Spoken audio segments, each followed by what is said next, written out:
Presidente Ricky Badayo, Presidente ng Samahan ng mga Kagawad dito sa 2nd District ng Parañaque. Binabati ko rin ang Vice President na si Ray Cirujano Kambal, ang inyong Secretary Julio Jaime, ang inyong Treasurer na si Mark Corona, at yung Auditor na si June Gala, at sa inyong lahat, mga miyembro ng Board of Directors. Alam niyo, itong lugar na pili niyo, nakapag-parking po rito, kaya okay ito. Isa ito sa mga mamahaling lugar sa Barangay Don Bosco. Kaya mabuti naman at pinili na rito, medyo mahal lang po nila.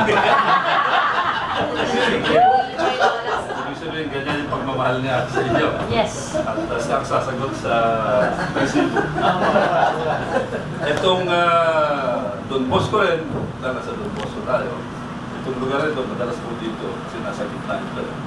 Kung gusto niyo hanapin, siguro mga 30% of the time, nandito ako, pwede kayo pupunta sa Red Ribbon, o kaya sa Jollibee, o kaya sa Coke, dito sa may Petron, o kaya doon sa may Shell, nagkakape ako ron, o kaya sa Lolas, nagdalang sa road. Minsan-minsan, pupunta sa Little Quiapo. And of late, yung RB Navy, bagong bukas na RB Navy. Magla-lunch kayo, after lunch, meron siyempre kailangan ng dessert, pero pinadala ang dessert dito.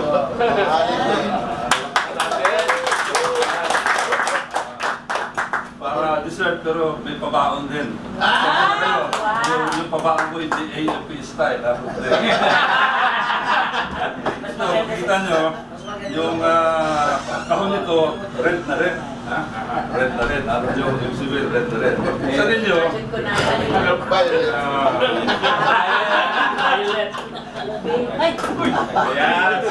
Ayan ang loob.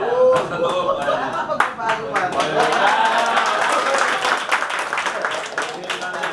ibig sabihin nito na kahit nasa cake at dessert, magkasama ang red.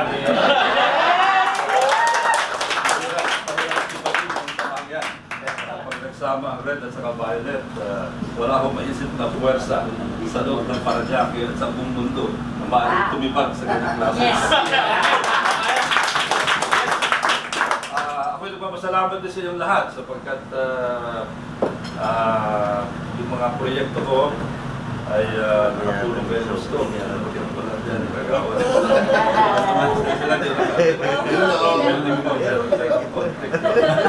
Talagang buti na lang at hindi ka naniniwala sa RES.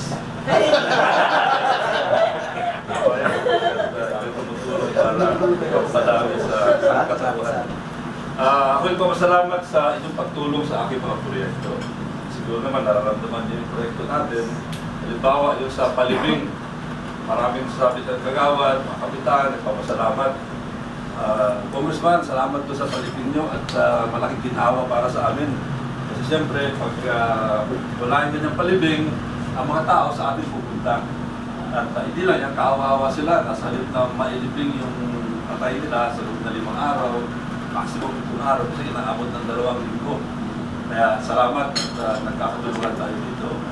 Yung PGH, ganun din. Marami rin mga kagawad malapit sa akin kasi sa halip na gumastos tayo para tumulong sa mga nagkakasakit. Yung iba ay napapadala natin sa PGH sa isang mahusay na hospital. In fact, the best hospital in the Philippines. Alam niyo yung mga graduate ng medicine, nag-aaway-aaway para maging resident at maging intern dyan sa PGH. Pero nabibigyan ng priority yung UP. Pero ang ibang eskwelahan gusto magpunta niyan. Ganyan kagaling. Lalo na sa mga yung mga trauma na yung mga nabaril, nasaksak, yung nasunog na katawan, nabalian. Magaling ang PGH. Pinapaalala ko nito. And of course, yung project natin, yung museum. At parami ng paramihan at tuloy-tuloy pa rin yan. As of now, we have pag-isapan natin yung under construction at yung nakasalang na, more than 50 na, abot tayo ng mga 55, almost 60. Itong mga museum na ito. At lahat ng barangay ay nakikinabang dito. Medyo mahirap lang doon sa inyo, Maitor, no? Dahil walang lugar na mapaglagyan. Pwede sa Sitio de Asis, pwede sa Malugay, Sa eskwelahan.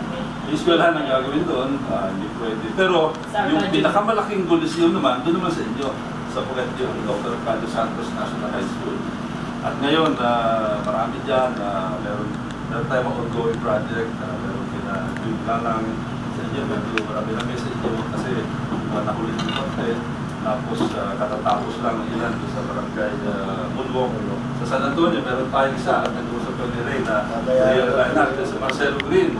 Meron din. Sa Marcelo Green, meron tayong ilan na kasalang na sa Phase 9, sa Phase 8, sa South Green Park, ilang-ilang.